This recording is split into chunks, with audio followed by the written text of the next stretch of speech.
Life Management Science Labs would like to acknowledge that we live and produce this podcast on the traditional lands of the Wurundjeri people. We'd also like to acknowledge the traditional owners of the lands of our listeners and our international colleagues. We'd like to thank and pay our respects to their elders past, present and emerging.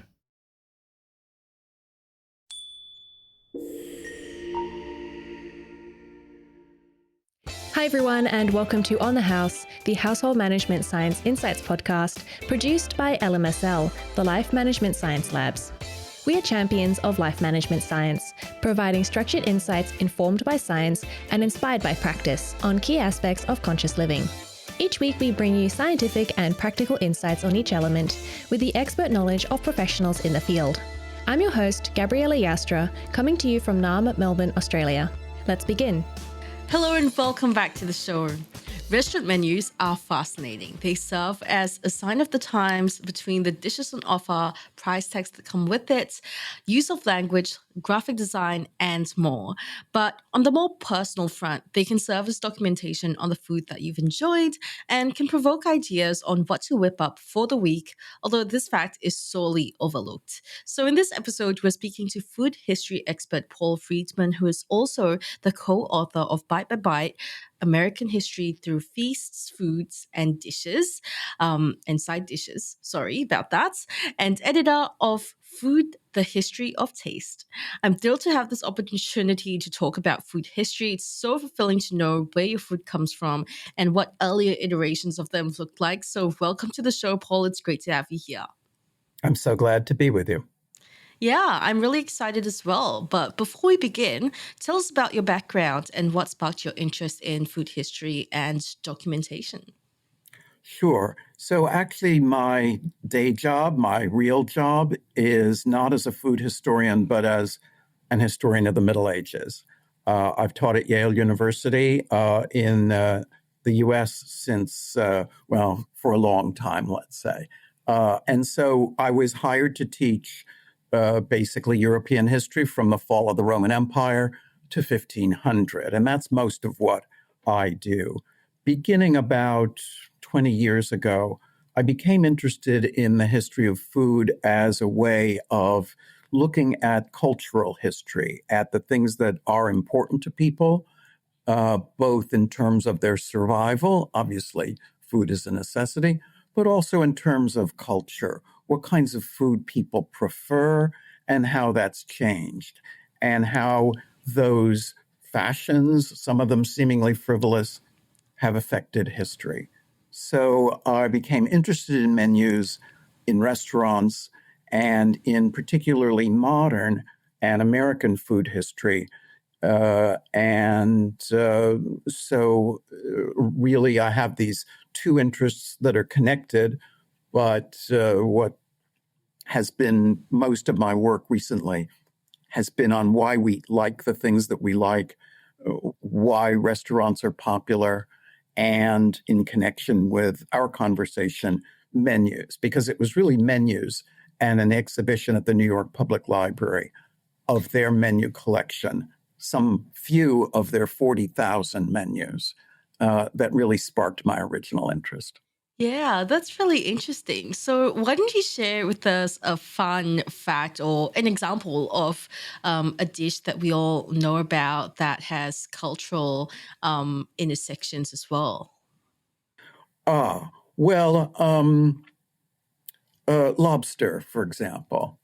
In the United States, it's widely believed that lobster was, fed to prisoners and was held in contempt in the 19th century. This isn't quite right, but it became a real luxury item in the last decade of the 19th century. And one of the dishes invented by what was the most famous restaurant in the United States at the time, a place called Delmonico's, which still exists actually in New York City, was lobster Newburg. And this is a lobster dish with a kind of cream and tomato sauce. It was supposedly named after a well-beloved customer named Wenberg, but he misbehaved. He I guess we would say now had an alcohol problem.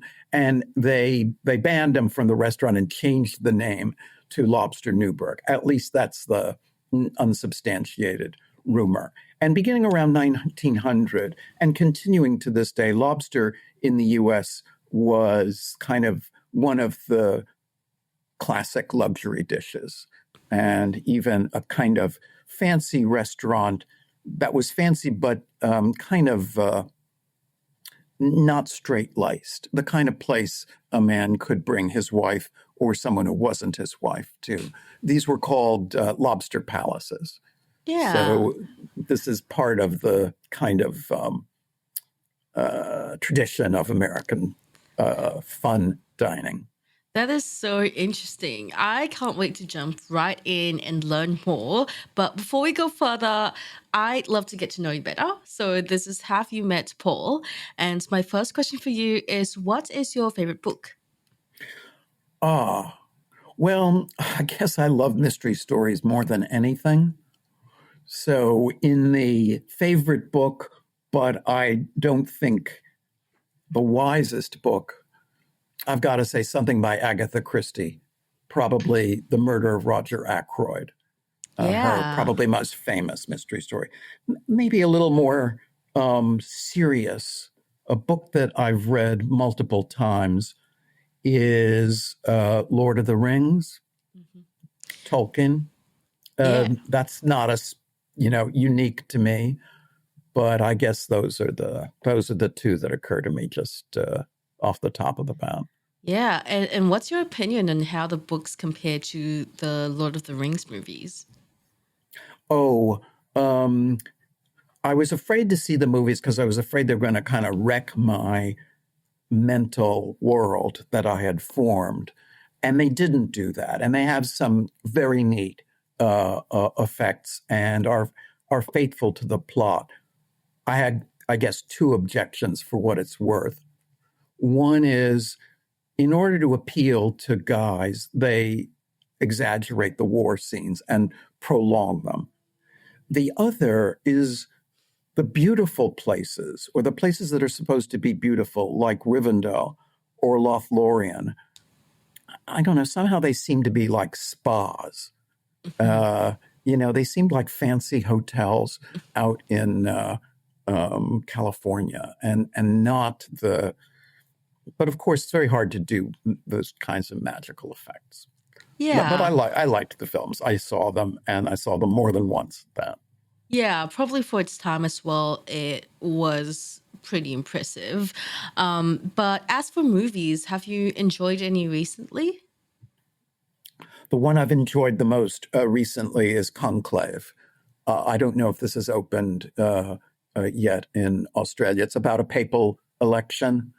It has all sorts of people, Ralph Fiennes, Stanley Tucci. Fantastic. It's about the cardinals gathered in this isolated setting and trying to come up with a candidate for the papacy. Right. And what do you like about it? It's actually a very not twisted or complicated, but unexpected plot. Completely unexpected. I won't say anything more than that, but you can sort of think that you're following along with a bunch of candidates whose vanity or whose flaws or whose even honesty gets in the way of the election. And you get to see fascinating aspects of this enclosed world, because they're supposed to be isolated from the rest of the world until they elect a pope. Anyway, it has more and more unexpected twists than you would imagine. Yeah, that sounds really interesting. And what about podcasts? Are there any that you're listening to at the moment? Well, I've been listening to one on it's like a time machine. It's called, I think, Throughline, and it's from the U.S. National Public Radio. And then there's another history one called Empire. Yeah. What do you like about those podcasts? Well, I mean, I would have said that I didn't want to listen to history podcasts because that's kind of my job. And podcasts, ought to be culturally interesting, but not necessarily focused on stuff you're already making a living on. But so that hasn't been true. So many of these people who are podcasters, particularly people who are like pears, they're just so entertaining. And there's a lot of history I don't know. That's both the frustration and the beauty of that particular field is you never run out of material to learn. Yeah, for sure. There's history in everything, and yeah, I've got to wonder. Like, do you ever? Well, you've just mentioned it is a frustration, but do you ever get this like ugh that like, or I wish I knew way more and I wish I could dive really deep into this particular area of history right now, but I've got this main project that I need to focus my energy and attention on. Do you ever get that? I haven't suffered from that. I've had a kind of parallel or maybe tangential problem, which is one of the most satisfying things for me is to work in archives and to look at documents that either nobody's seen before or maybe they haven't looked at it since they filed it away 800 years ago. But sometimes there's so much stuff. So most people think, well, the Middle Ages, I mean, how much can survive? In fact, the archives are just stuffed with materials. And they didn't throw stuff away because you never know when it'll have some legal force. And so sometimes you wish they had thrown stuff out. And sometimes you wish, maybe there'd been a fire here and you didn't have to have this massive amount of documentation. I mean, I then repress that thought, but that's kind of a little bit like what you're talking about. Yeah, that's really interesting. But apart from that, either in your professional life or your personal life, is there anyone that you look up to? Well, because I'm old, I don't have a whole lot of mentors. And so, but mentors in the past, actually, a lot of them are fictional. So, George Smiley, for example, in the John le Carré spy novels, it's not that I'd like to be like him. He's kind of bumbling and awkward and unprepossessing. But I like the notion and look up to people that I know who are perhaps unimpressive in some way, but actually wise and insightful and powerful. So in real life, I guess in the academic world, the person I look up to most is Peter Brown, a historian now at Princeton, originally from Ireland, but of English ancestry, who has written about the late Roman Empire and the early Middle Ages. And almost everything I've ever read of his or conversation I've had with him, I've come away from it feeling as if I have increased in wisdom. Those sound like wonderful picks, and I do see the appeal of looking up to fictional characters who may seem unimpressive, but actually have a lot of wisdom and cleverness to them. And last but not least, has there been a class or course that you've taken that has stuck with you to this date?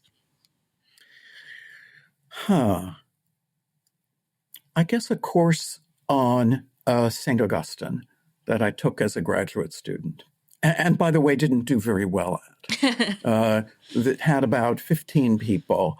The professor was, I don't think it's unfair to say, unimpressed with me, or let's say impressed more by other people in this rather competitive environment. Nevertheless, it was a revelation, not only about the thought of this particular theologian, philosopher, but about human life generally and the late Roman Empire in particular, and that those two are both different. My life is obviously not quite in the later Roman Empire, but closer than you might think. So is that the reason that stuck with you to the States? I think so. I think so. It's partly too that I have had to teach Augustine frequently in classes, particularly the Confessions and the City of God.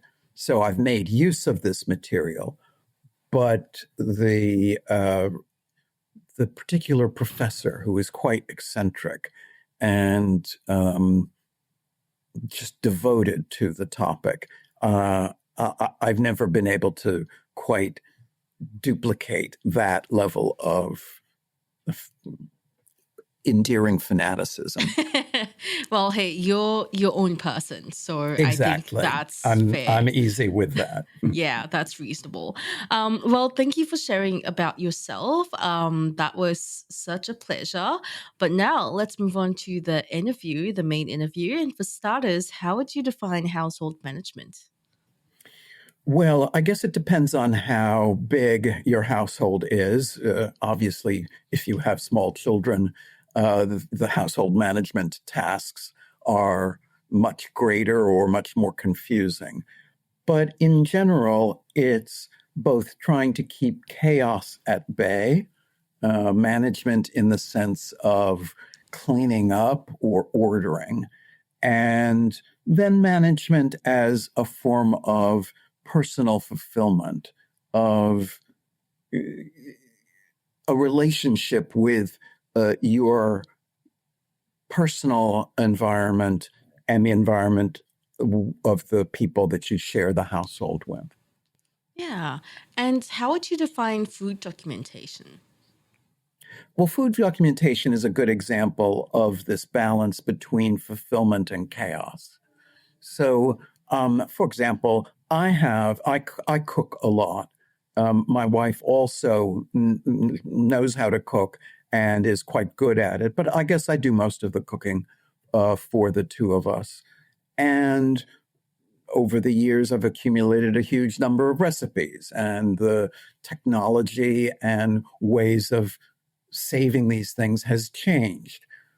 If I were as good at actual household management as talking a good line about it, I'd have all these recipes ordered or in one form, like on the cloud or on my computer or even printed up into some sort of collection. But no, originally they were on index cards that I typed with a typewriter. All of which are now kind of yellowish and old looking. But there still are a couple hundred of those. Then things cut out of newspapers, also kind of yellowish and deteriorating in many cases. Then they categorize, so like in folders, newspaper clippings under fish or under recipes for the Thanksgiving holiday in the US. So, and then there are cookbooks. And then there is the ability, well, I can't find, or I'm not sure I know where to even look for that veal piccata recipe. So I'll just go online and find one. So I have a system, and I have had some projects of cleaning it up that have been limited successes, limited in the sense that there still are these different media. Successful in that I tend actually sort of to know where things are. And to the extent I don't know where things are and come across them, then I will experiment with old friends that I'd forgotten. Yeah. And what would you say is the importance of documenting food related activities or just food documentation in general? Well, I think there are two. Obviously, one is if you want to figure out what to have for your meals, and you're either pressed for time or want to experiment or want to try something new. So having this material more or less organized in a retrievable way is the key to enjoying cooking, particularly if it is, as for me, something that you really enjoy. And I know I enjoy it because, for example, a number of years ago, we had our kitchen remodeled.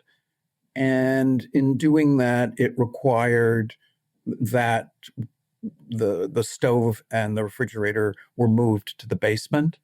And for, periods of time, we could only use part of the kitchen or none of the kitchen.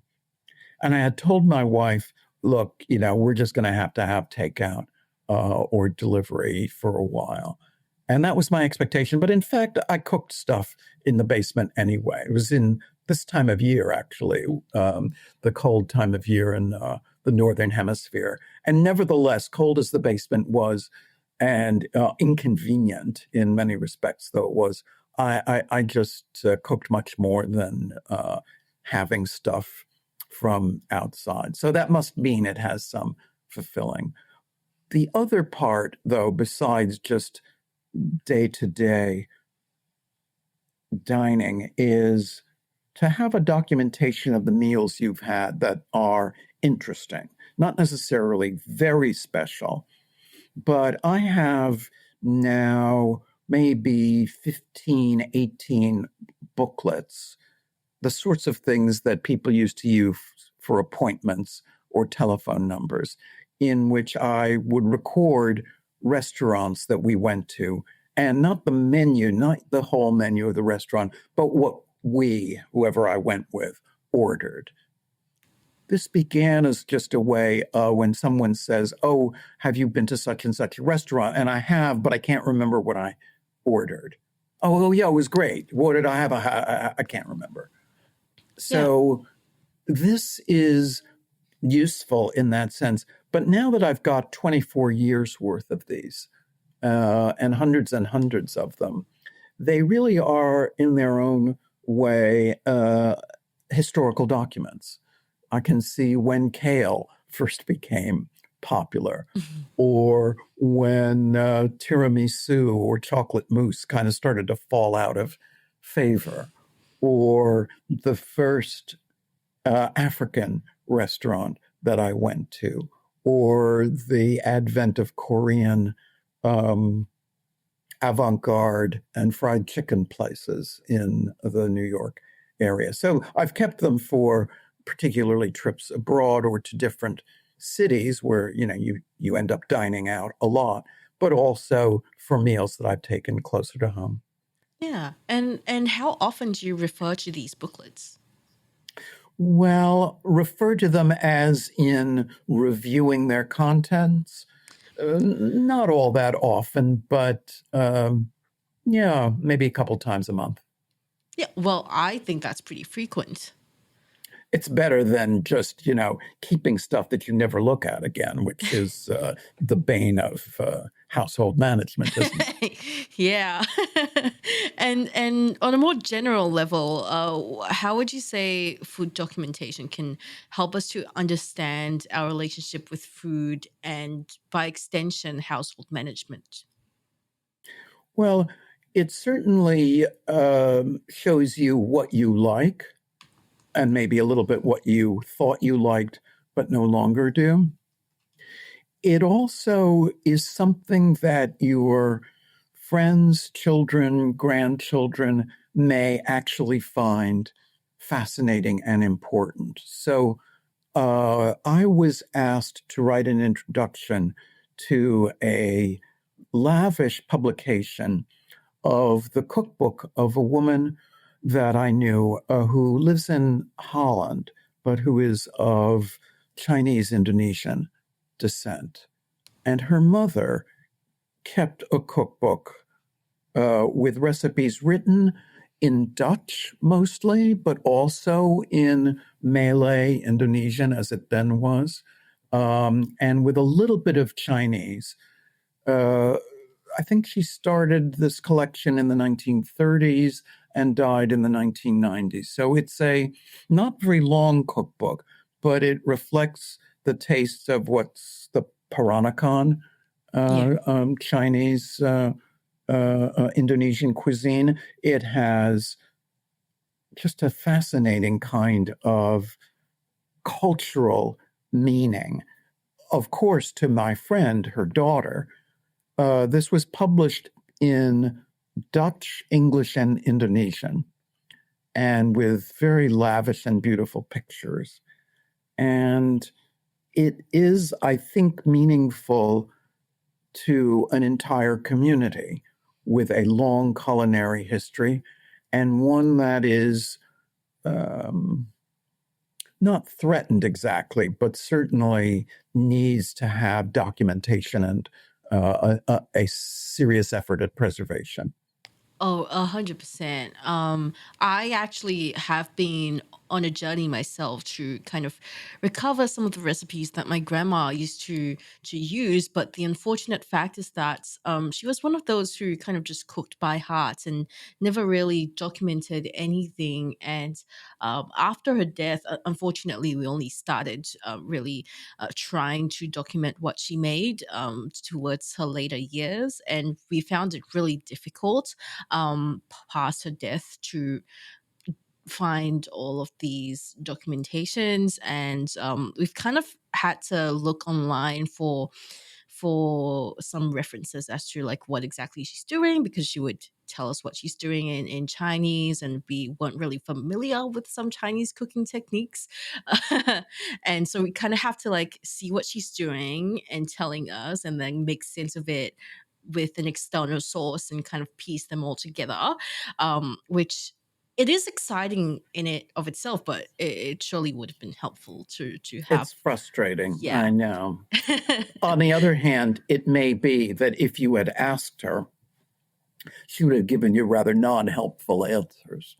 Yeah. On the other hand, of course, you could have watched her, but you probably did. And there are all of these ways now of reconstructing on the basis of people who have a similar background. But of course, the whole thing is similar background doesn't mean it's your grandmother. Yeah, yeah, 100%. One of the dishes that we deemed to be a signature of hers requires some like glutinous rice and like red rice brand that's well, not very easily available in predominantly white countries. Mostly Asian countries, you'll be able to find them. But the most important part of it is the ratio of rice to water. It's a fermentation product, and with fermentation a lot can go wrong. It's kind of it boils down to science, and every family household uses a different ratio, and that produces different results. So when we were asking my grandmother what ratio she used, she basically said like about this much, about like approximates, talking a lot of approximates, and like if this is like that, and then put a little bit more. And it's like, what is a little bit? And so it has been really frustrating, but at the same time, we're not going in blindfolded. We have a little bit of an idea as to what it should look like or taste like. So um there is some reverse engineering that will help, yeah, if you're patient. So even just like pictures of the work in progress, I think is some use. But anyway, aside from that, what do you think are some effective ways to document our food and meals? It seems to me there are two ways. One is to be very complete, the way you want to follow what are you actually eating, particularly from a nutritional point of view. The other is to be more selective, and that's sort of what I've opted for. Things that are special or new experiments. So for home, new recipes and kind of what I thought about them, what I would do differently. Things like the proportion of water to the rice. So, for example, I have a nice recipe of a Japanese kind of rice where the kernels are separated in a way that I like. And You soak the rice for a while and then you boil it, but not for very long. You let it sit for, anyway, you have an idea of the variations of this. So, I kept notes on, wait a minute, this came out too sort of chewy, or this hadn't dried out thoroughly. So it's good for that. But I guess I would argue for the aesthetic and not just the practical part, the memory part. The memory part can be, oh my gosh, did we really eat this? Or a more favorable, wow, that was so great. And, why can't I find um, duck like we used to have at such and such a place? I just had a conversation with my brother a couple days ago about this. Why do restaurants not make it this way anymore? Or is there such a place? And so this is a way of orienting yourself around the world and around your relationship to it. It's personal, it's pleasurable, and because you have several meals a day, there's a huge dossier. It's not like even movies that I've seen. It's just a huge amount of stuff to choose from, but it's also a huge amount of stuff to try to keep manageable, which is, as we said at the beginning, not always an easy task. Yeah. And with regards to documenting the food that we have at home and outside, what would you say are the core aspects that people should take note of? I would say that although it may go against the notion of decluttering or of having a sane and calm environment, don't throw stuff out. Save the things that you have that tell you about meals. Organize them as best you can. If you can get rid of the paper and have them in some digital form, obviously that's an advantage. But don't see this as your main cluttering enemy. Yeah, I think that was really well said. I have this internal struggle myself as I try to declutter, but I do love keeping anything that is telling of culture or history in that time period. And I just find like, I find myself battling with myself a lot when I'm trying to throw stuff out. But I think I found like a good rule of thumb is if I can organize it into little sections and I can somehow keep it neat and kind of easy to access and I know where things are rather than having it all lying around just randomly on the coffee table, for example. That's in it of itself, it's a system, and I'm not necessarily letting clutter build or anything like that. But what has your experience been with that? Well, it's similar. I actually like to throw stuff out, and I like the feeling of, okay, I don't need these financial records anymore. On the other hand, I do have the experience of wishing that I hadn't thrown things out. Um, and also, because we live in a fairly large house, it means there's space to put stuff and store it.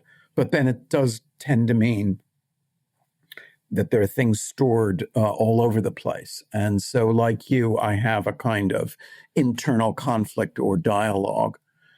At my particular, I guess, time of life, I'm trying more seriously and to declutter. There are certain things that I know, for example, I'm not going to teach anymore, files that I don't need, files that are on paper, but in fact, I know how to find the information uh, digitally. Yeah. And because we are on a household management show, and a lot of food in household management has to do with meal planning. So, what would you say are some ways in which food documentation can be used for meal planning in particular? What exclusive benefits does it offer to meal planning as opposed to meal planning without food documentation? Well, of course, you can see what worked and what didn't, or what tips you might have for future tries. More than that, a lot depends on how spontaneous you want to be. So, people who live in cities like Paris or certainly European cities, but even to some extent in New York, which is the most familiar city to me in the United States, you can be spontaneous because you can pick things up on your way home. You don't have to sort of get in your car and go to a supermarket. If you do live far away from where you're buying food, then you're going to tend to have lists and buy for, a week in advance or something like that. And that also is not only going to limit your spontaneity, but you then have to think about fresh versus frozen. It's sort of an indirect encouragement to food that's kind of processed or durable. So my advice is not to overplan if you don't have to. That's easy for me to say. I don't have, kids to plan for. I don't have their lunches, school lunches to prepare. For that, you really need to have iron-fisted organizational skills. So I'm the first to admit that. But if you're not in that kind of situation, then try to follow your moods and don't overplan it, even if, you learn what things you need to not run out of and what's really going to be inconvenient to discover that you don't have. And, have some backup. Yeah. And from your experience with food history, how has food documentation been practiced in the past compared to modern times?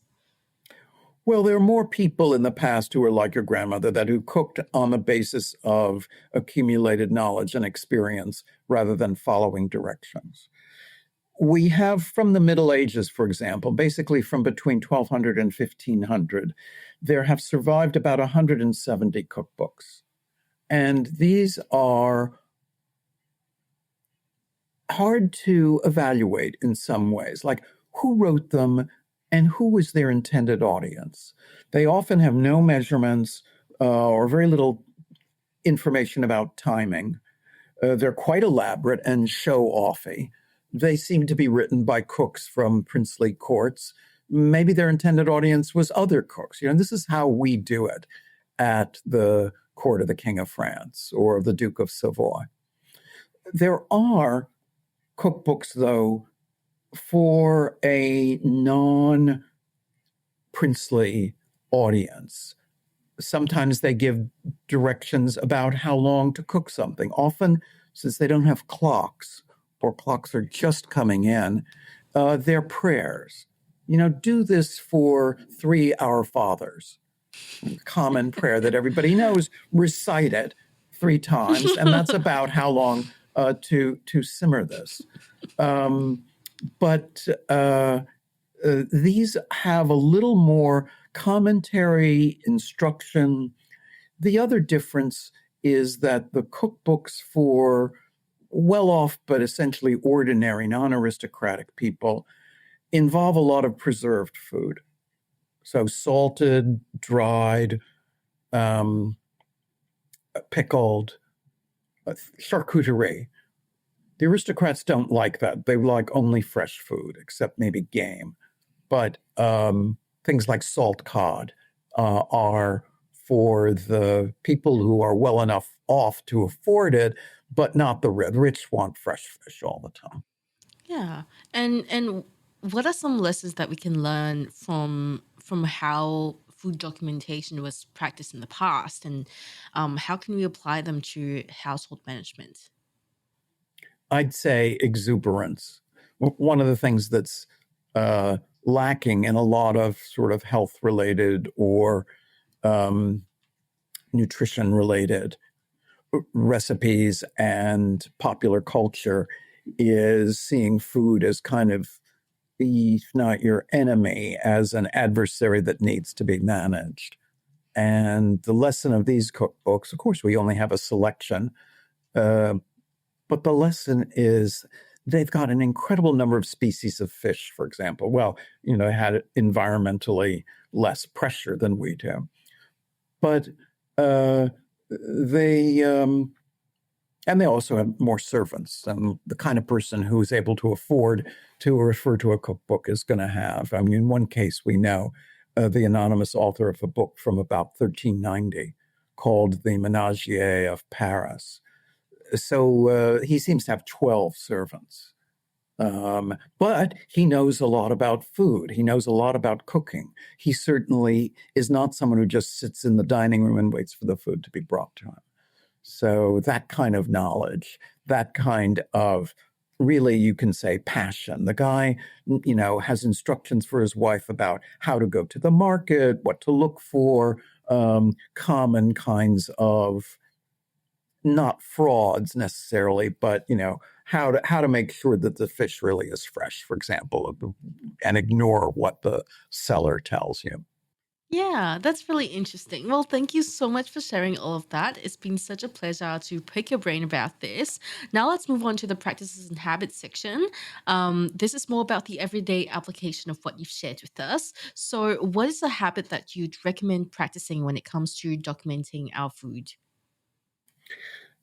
So keeping things in, I'm not sure that I am putting this into practice, but to the extent that I have, uh, uh, weeding out your recipes, looking at what you either have not been making, what you don't need to save for sort of personal memory purposes, and most of all, what is adequately online.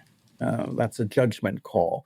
But um, the consolation is that if you throw something out, usually it's quite retrievable online. So I have a lot of um, clippings from the New York Times, which has always had marvelous collections of recipes, suggestions. Obviously, they're all now archivally retrievable. So, yeah, I guess my tip, not a very secret one, is to go through your documentation and don't be too ruthless, but you'll feel better if you weed it out. Yeah. And what are some good things about doing this? What do people benefit from this? It gives you a sense of control. Um, it also, though, makes you look at things again.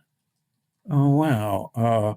I used to make asparagus that way, but now I don't really like cream sauces as much, and I prefer them, room temperature to hot. So it enhances your personal sense of your both control and pleasure at the culinary world you inhabit. And how frequently would you recommend doing this? Oh, well, right around the beginning of the year, resolutions, I'd say every 6 months. Yeah, that I think that's a good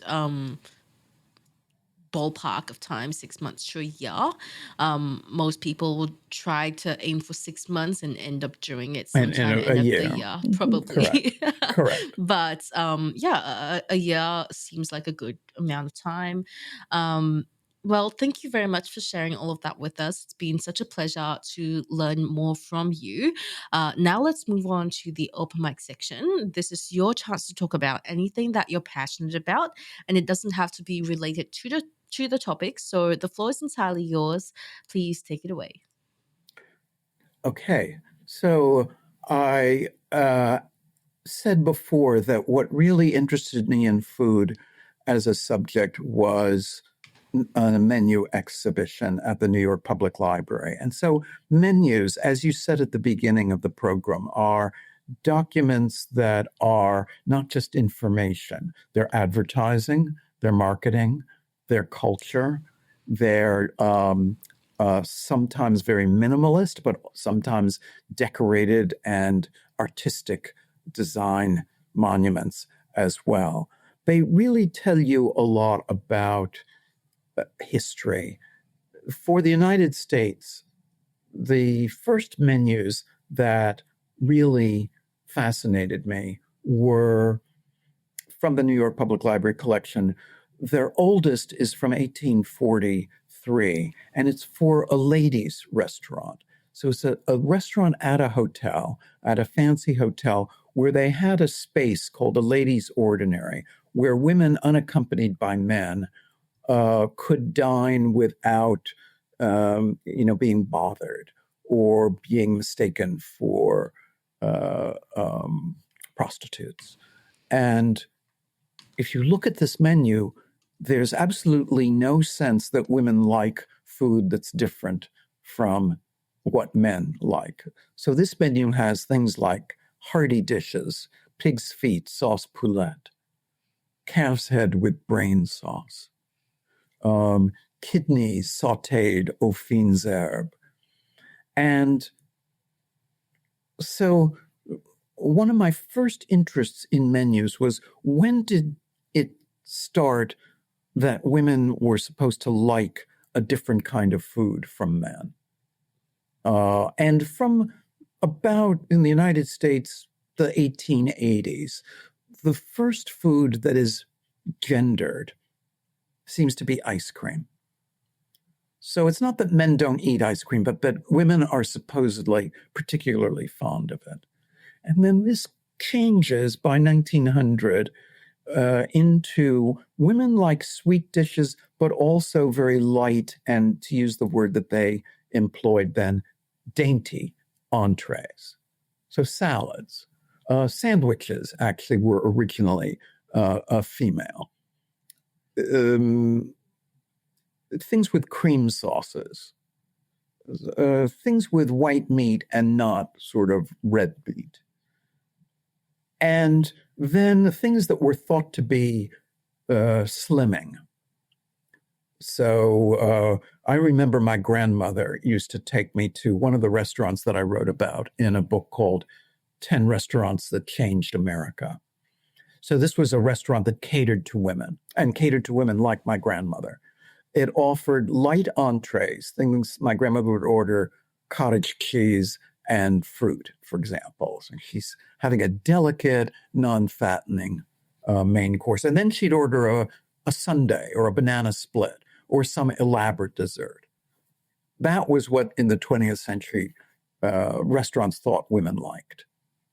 That is They so loved that interesting. particular combination. And, if you start with that, how much food is gendered? I don't know how it is where you are, but for example, the notion that women are more likely to fuss about health, or they're more likely to be vegetarian or vegan, or that men are devoted to meat.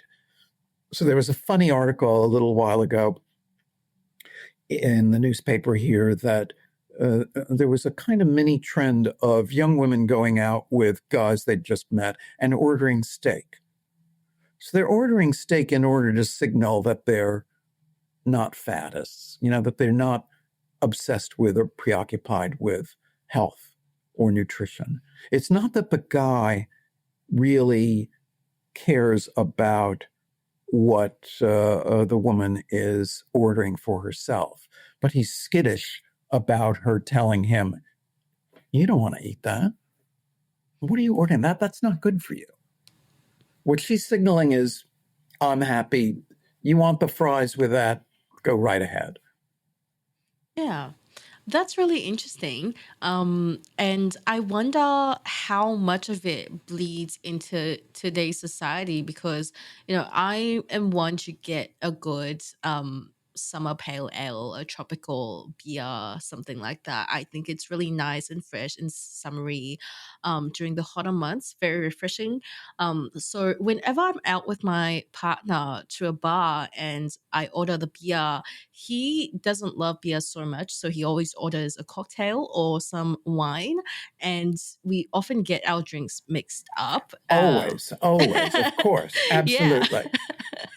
That's right. um, That shows you that there is still a kind of, it's not that they didn't hear it, but that 9 times out of 10 they think that's Right. And particularly if he were to order white wine, forget about it. Yeah.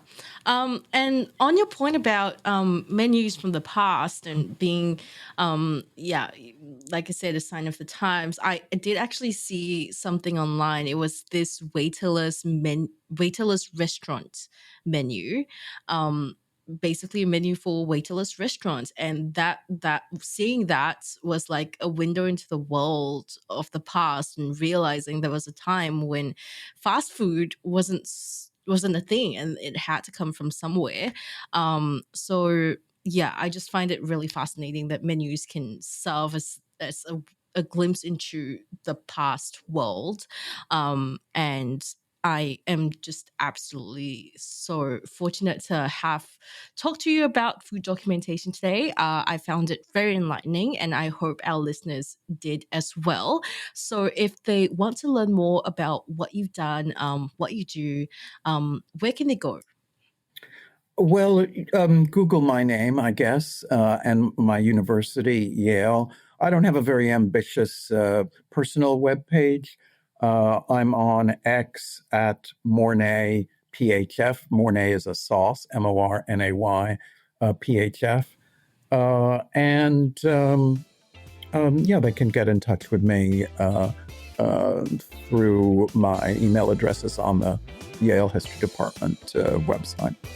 Amazing. We'll link this in the show notes. Thank you, Paul, for joining us today. And thank you, everyone, for tuning in. We'll catch you in the next episode. Thank you, Marie. You've been listening to On the House, produced by the Household Management Science Labs, a division of LMSL, the Life Management Science Labs. More episodes like this from across 10 life management perspectives can be found by searching LMSL on Apple Podcasts, Google Podcasts, YouTube, Spotify, and other podcasting apps available on your smart devices. If you enjoyed this episode, please consider rating our show, sharing it, and subscribing to our channel, as it helps other people find it so we can grow and bring you more quality resources. More of our work can be found on our website at hm.lmsl.net, where you can join our movement. I'm Gabriella Yastra. Thanks for tuning in.